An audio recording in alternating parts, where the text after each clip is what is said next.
Sherifa, née Wardia Bouchanla le 9 janvier 1926 à Aïtala, El Maïn, dans la wilaya de Borj Bouarridj, découvre très jeune son talent pour le chant. Orpheline de père, elle grandit dans des conditions difficiles sous la tutelle de ses oncles. Malgré les réprimandes, sa passion pour la musique s'éveille, nourrie par les fêtes locales et les sons du bandir.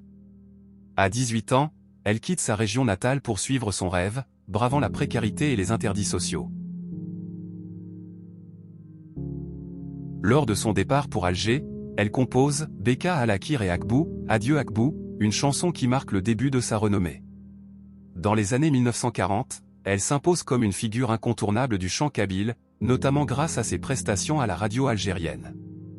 Avec un répertoire riche de plus de 800 chansons, elle devient une ambassadrice de la musique traditionnelle kabyle, mêlant composition personnelle et chant folklorique. Malgré son succès artistique, Sherifa connaît une vie marquée par les épreuves. Dépouillée de ses revenus et privée de droits d'auteur, elle est contrainte de cesser son activité musicale dans les années 1970. Pendant cette période, elle travaille comme employée de ménage à la télévision algérienne, tandis que son répertoire est souvent repris sans son consentement.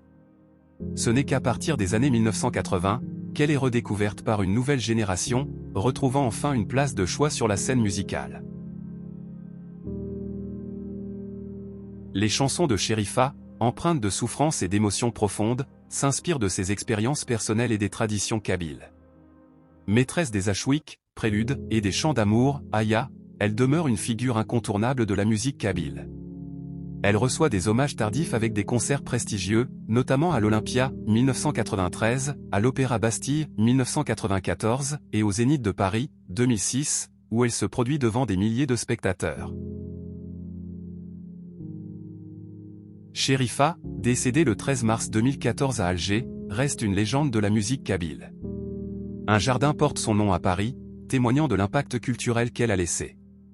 Par son œuvre, elle continue d'incarner la richesse et la profondeur du patrimoine musical kabyle, inspirant les générations présentes et futures.